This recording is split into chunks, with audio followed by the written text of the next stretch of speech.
Outfit for the day.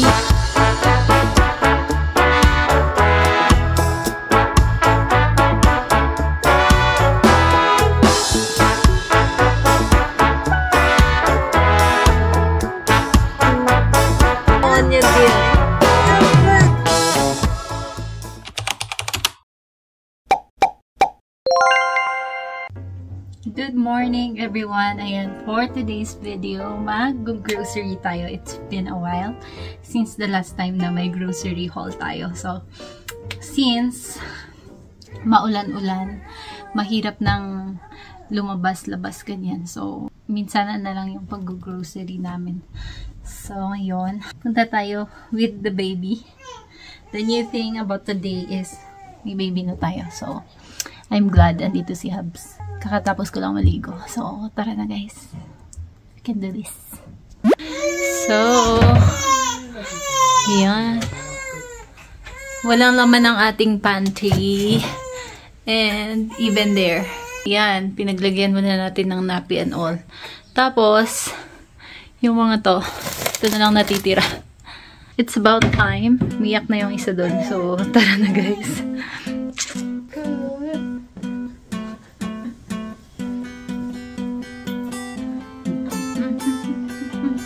By the way, outfit for the day. Ayan.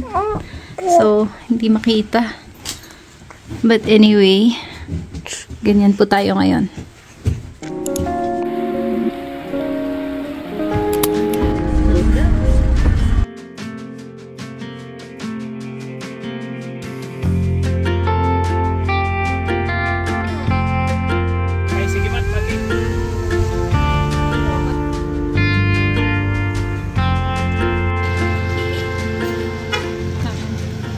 Parking is real. Huh?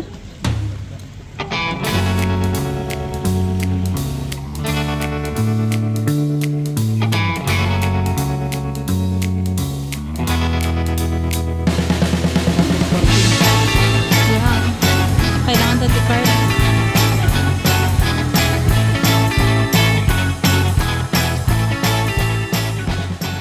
Amazing ba?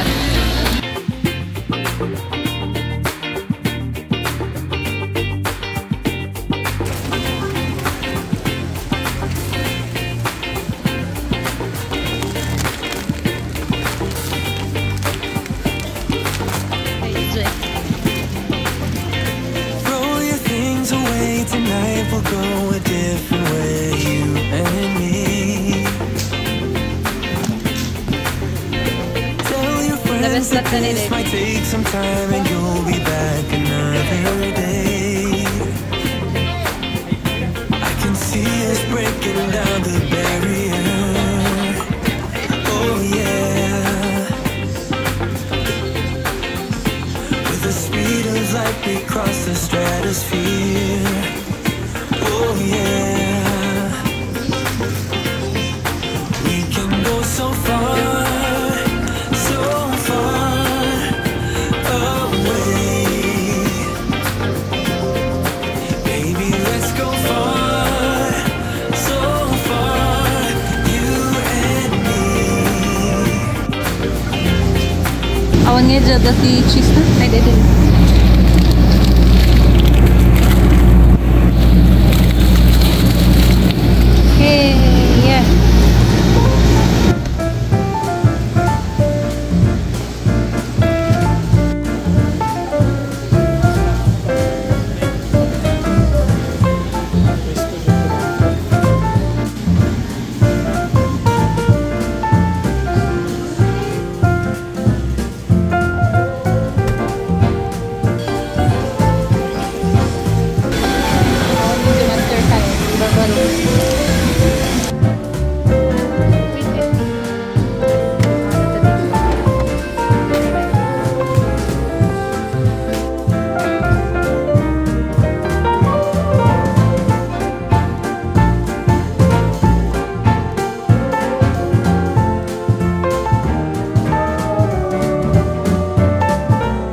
natalo sa pustahan.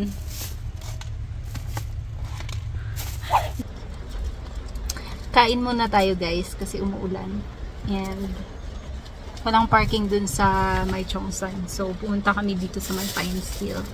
In case kayo din, walang parking space dun. Dito meron. Pero medyo mas mahal sila kaysa dun sa May Chongsan.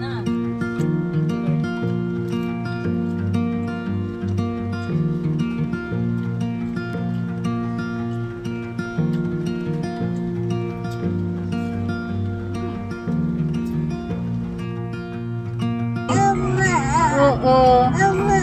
Anya di ay. Anya di ay. Anya di istorya. Mga kwentong barangay kasi. Oo. Oo. Oo. Burp pa dyan. Burp burp. Burp burp burp.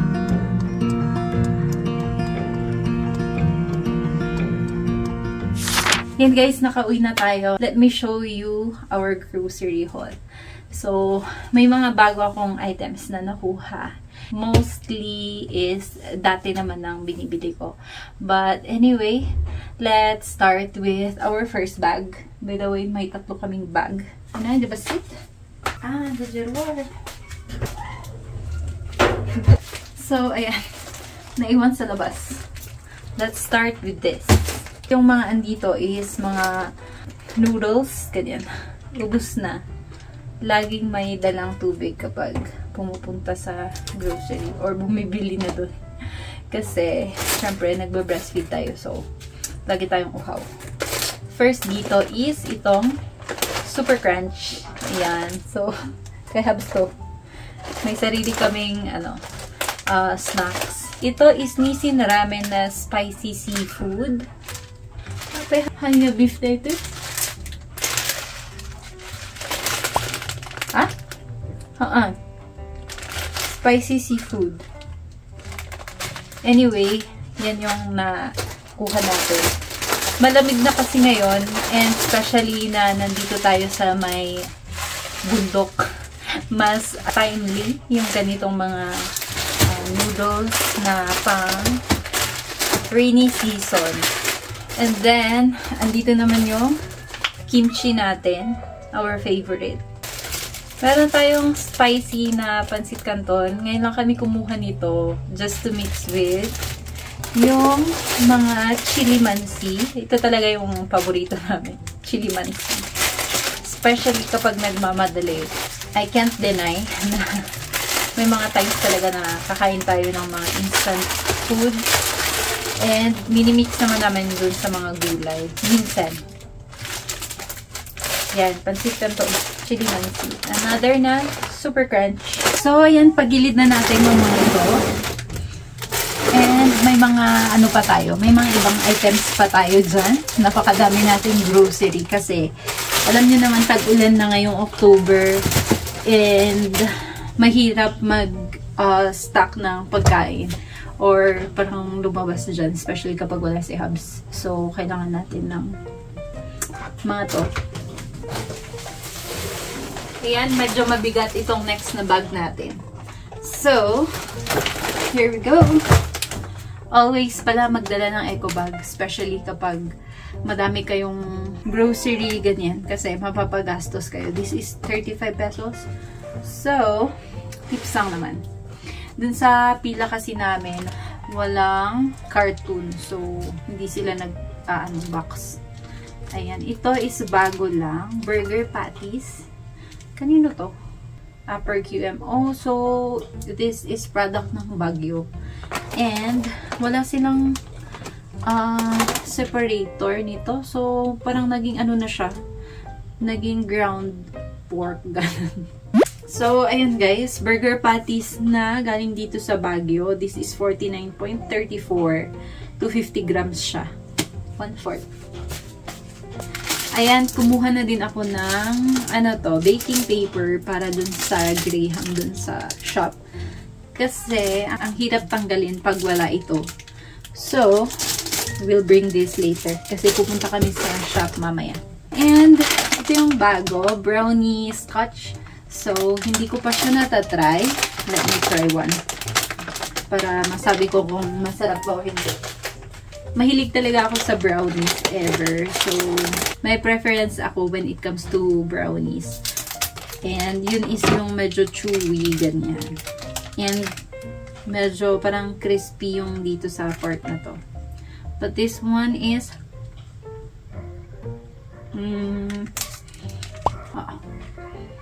parang siyang ano, lemon square. Kahit mo ba? Masarap naman, pero sado lang matamis. By the way, andyan si baby sa taas. Ang hirap niyang patulugin. Medyo may iniinda. Ito is yung mga snacks natin. Kiatus. Favorite niya. Nova. Bet ko din naman to. Roller coaster. Masarap din to. Puro may cheese ang bet ng ating kasama. Ito, pinili ko to, buy bawang. Bago kasi siya. So, more on nuts naman. Parang yung mga batang 90s, ito yung mga snacks din natin, di ba? Bawang. Mixed nuts and with garlic. Mas enhance siguro to. May almond and cashews. Yan. May binili tayong lumpia wrapper. Mas crispy actually ito compared with yung sa transparent. Pero mas presentable yung transparent. But, depende na lang kung anong preference natin, di ba? Mas mura ito sa palengke, pero meron na kasi siya dun sa Chongsan. So, bumili na ako. I have here, Nescafe Classic. Para sa kapeng kaya kang ipaglaban. And, cheesy pesto na paste. Ito yung paborito namin. With yung, ang new discovery namin is yung basil na fresh talaga. Yun yung sinasama namin with this. Parang yung lasa niya is mas enhanced na pesto. And Mr. Chips. Puro snacks. Alam nyo naman, kapag breastfeeding, sobrang takaw mo talaga. Ang dami mong nakakain compared nung buntis pa ako. And we have here also cheese. Ito, kasama nito para dito sa natin. Cheesy pesto. Bumili din tayo ng Bear Brand. Kasi, every morning, ito yung tinitake namin. Tinitake ko. Aside sa kape, ito. Bear Brand. Batang may laban. Cherries. Ayan, tender juicy. Ito yung paborito namin na may cheese. O, diba? Puro cheese yung natin dito. Of course, pasta. I love this pasta kasi hindi siya ganun kadaling maputol. And masarap naman siya. Yan yung lagi kong pinipare with our pesto. Ito bago siya, Australia's own na full milk. A2 full cream milk. And hindi ko alam kung mas masarap ba to or what. Pero mas mahal kasi siya. So, try natin. Usually, mas mahal. Mas good yung quality. But not every time. And yan, Nestle cream as usual. For something sweet or kapag nagluluto tayo ng mga pasta. We have here crispy fry. Para tayong nagla-live selling. Crispy fry din na spicy. And also, ayan, ito fried garlic. Masarap kasi kapag nilalagyan yung rice. Ganyan. Tapos, chili from Gallo chili flakes. And of course, sugar. Importante ito sa buhay. Kapag may asukal, may asin. And Alaska. Ito naman, lagi namin siyang minimix with shakes and other na mga pasta. Medyo mas quality kasi yung lasa niya. Basta may something kapag minimix siya with fruits. Liberty. Ito yung hindi masyadong sweet na condensed. Kapag tumatanda ka, ang mas masarap is less sweet. May tatlo tayong items dito. Corned beef. Ayan. Lagi yan. Kasi, during morning, yun yung mga breakfast natin. And also, Argentina tocino. Itong, ng meatloaf, madami na silang variant. Like this one. Original lang siya na meatloaf. Ito, tocino. Tapos, may isa pa ata, beef loaf. Masarap din naman lahat ng variant. Depende na lang sa preference natin. Ganyan. And, Century tuna para sa kimchi fried rice. Masarap talaga kapag may tuna, ganyan sa fried rice natin. And ito is mga Argentina na corned beef, meatloaf, kakaibang variant. And ayun, wala na. May isa pa tayong bag. Let me bring it here. Medyo mabigat, so hindi ko na itataas. Pero isa pang ganun kalaking bag. Ito is butane. Ayan, gumagamit pa din kami ng stove na yung butane ang gas niya. And this is 174 pesos. So mga 40 plus siya or 44 ganyan ang isa. Compared with bibili kayo dun sa mga Korean Mart, mga around 60 to 70 yung isang ganito. So, mas nakatipid tayo. And itong dalawa, good for a month kapag hindi kami ganun ka dalas magluto or hindi matagal lutuhin yung mga niluluto namin. So, ayun, helpful naman ito. Especially kapag gusto mo pantay yung luto. Compared with induction kasi, medyo mahirap balansehin kasi nasa gitna lang yung init. Ganun. Matagal na akong gumagamit talaga nito. Simply na oil. Yung isang ginagamit ko talaga, pero walang available. So, itong canola oil yung binili natin. Maganda siya kapag nagpa-fry ka ng isda. Kasi hindi siya masyadong tumatalsik. Compared with normal na oil like coconut. Ito naman is Liberty Lunch Meat. Malaki na siya, tapos 3. Medyo mas makakatipid ka kapag ganun yung pagbili nito. May bago din sa mga canned goods akong makita. Itong mega na squid in soy sauce. So, tingnan natin kung totoo nga bang masarap siya. Ito kasama ng mga meatloaf, corned beef. We got jolly na green peas. Masarap din to kapag hinahalo siya sa mga fried rice, ganyan. Or kapag tinatamad talaga kayong magluto ng mga gulay, pero gusto nyo pa ding healthy siya. Yan. Ito is mushroom. Para sa mga pasta or sa ulam din natin, pansahog. Ayan, so ito is yung mga sabon na natin. Hindi na ako bumili ng mga iba. Or kung ano man yung usual na nakikita nyo na nasa grocery ko before, is meron pang stock kaya hindi pa kami bumili. So, ito, shampoo.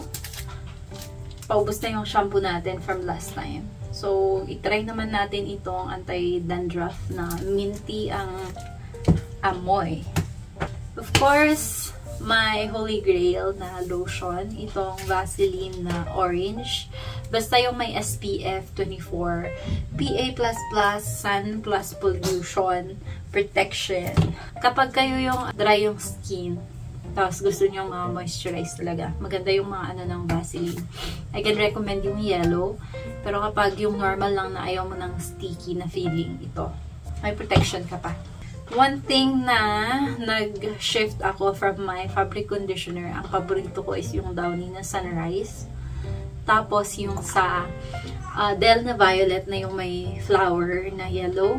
Ngayon, nag-change tayo sa Yan. Kasi ito is mga 40 pesos. Basta around 40 plus siya. And 900 ml na yung isang ganito. And mabango. Medyo ang dupe niya is yung sa Downy. Mas nakakatipid tayo kapag ito yung bibilhin. Sa mga nagtitipid na mamis dyan, ayan. Ang dami kong nakuha kasi lagi silang out of stock kapag pumupunta ako doon. And ito, Zone Rocks, para sa mga decolor. Ito, Pride, yung powder na natin. Since sa washing machine na ako naglalabay. Kapag sa washing machine naman kasi, di ba, parang ikot-ikot lang siya. So, kailangan natin ng tulong ng powder. Dati kala kapag nag-hand wash ako. So, ayun, yun yung nabili natin for today. Ayun lang guys, we'll be going na to the shop since mag-closing tayo ngayon. And it's been ilang araw na hindi kami pumasok. Kasi nga bakuna si baby. And medyo fuzzy siya all this time. So, ayun lang guys for today's video. Thank you so much guys for watching. See you on our next one. Siguro mga cleaning videos na natin susunod. Good!